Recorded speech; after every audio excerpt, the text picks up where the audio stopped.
Today I'm going to read Charlotte's Web, Chapter 6, Summer Days. The early summer days on a farm are the happiest and fairest days of the year. Lilacs bloom and make the air sweet, and then fade.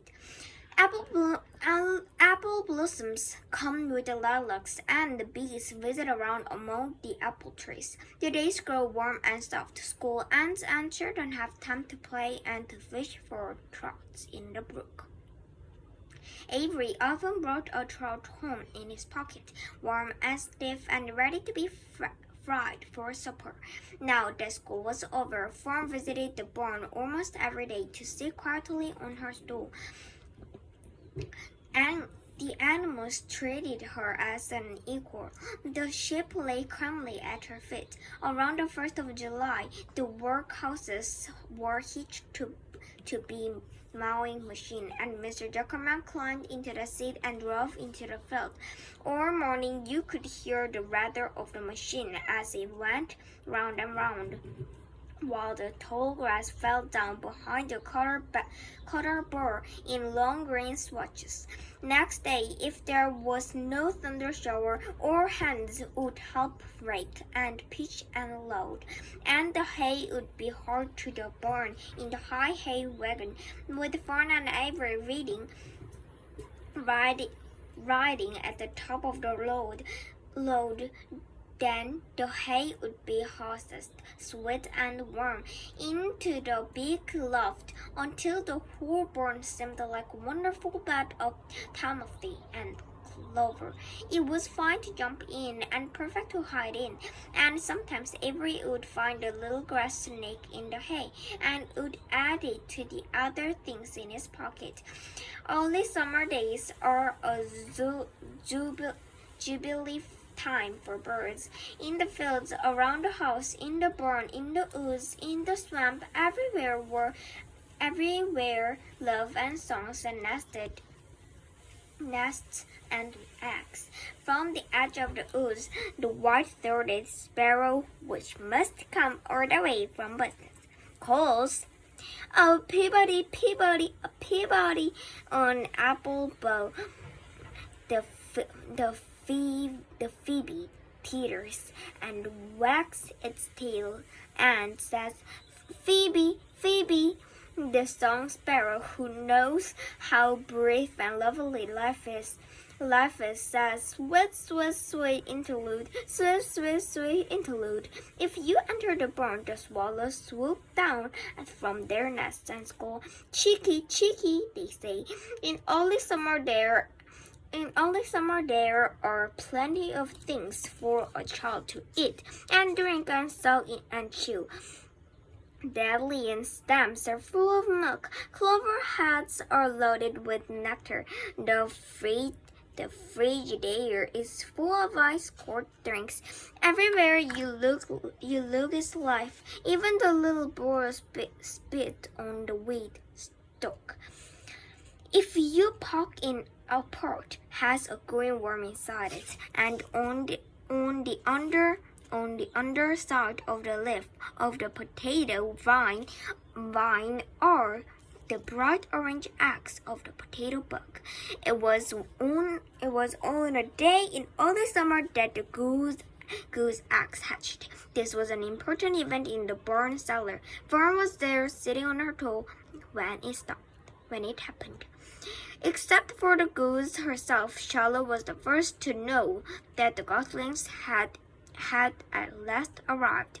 The goose knew a day in advance that they were coming. She could hear their weak voices calling from inside the eggs. She knew that they were in a desperately cramped position inside the shell and were most anxious to break through and get out. So she sat quite still and talked less than usual.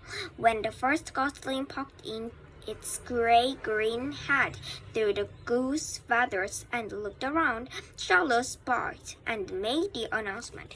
"I am sure," she said, "that every one of us here will be gratified to learn that after 4 weeks of unremitting effort and patience on the part of our friend the goose. She now has something to show for it. The goslings have arrived. May I offer my sincere congratulations? Thank you, said the goose, nodding and bowing shamelessly. Thank you, said the gander. Congratulations, shouted Wilbur. How many goslings are there? I can see only one. There are 7, said the goose. Fine, said Charlotte. 7 is a lucky number. Luck had nothing to do with this, said the goose. At this point, Templeton showed his nose from his hiding place under Wilbur's straw. He glanced at Fern, then crept cautiously toward the goose, keeping close to the wall. Everyone watched him, for he was not well liked, not trusted. Look, he began in a sharp voice. You said you have 7 goslings. There were 8 legs. What happened to the other egg? Why didn't it hatch? It's a dud, I guess, said the goose. What are you going to do with it? Continued Templeton, his little round beady eyes fixed on the goose. You can have it, replied the goose. Roll it away and add it to the nasty collection of yours. Templeton had a habit of picking up unusual objects around the farm and storing them in his house. He saved everything. Certainly, said the gander. You may have the egg, but I will tell you one thing, Templeton. If I ever catch you poking your ugly nose around our goslings, I will give you the worst pound a rat ever took. And the gander opened his strong wings and beat the air and with them to show his power. He was strong and brave, but the truth is, both the goose and the gander were worried about Templeton, and with good reason. The rat had no morals, no confidence, no sculptures, no consideration, no decency, no milk of rotten kindness, no conscience, no higher feeling, no fairness, no anything. He'd kill a gosling if he could get away with the goose. Knew that. Everybody knew it.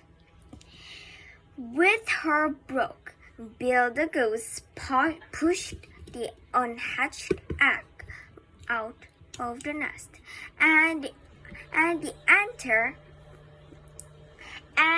ant company watched in disgust while the rat rolled it away. Even Wilbur, who could eat almost anything, was appalled. Imagine wanting a junky old rotten egg, he muttered. A rat is a rat, said Charlotte. She laughed a tinkling little laugh. But my friends, if that accident egg ever breaks, this sperm will be untenable. What's that mean? Asked Wilbur. It means nobody will be able to live here on account of the smell. A rotten egg is a regular stink bone. I won't break, snarled Templeton. I know what I'm doing. I handle stuff like this all the time. He disappeared into his tunnel, pushing the goose egg in front of him. He pushed and nudged till he succeeded in rolling it to his lair under the top. That afternoon, when the wind had died down and the barnyard was quiet and warm, the gray goose let her 7 goslings off the nest and out into the world. Mr. Jokerman spied them when he came with Wilbur's supper. Well, hello there, he said, smiling her over. Let's see, 1, 2, 3, 4, 5, 6, 7. 7 baby geese. Isn't that lovely? Bye!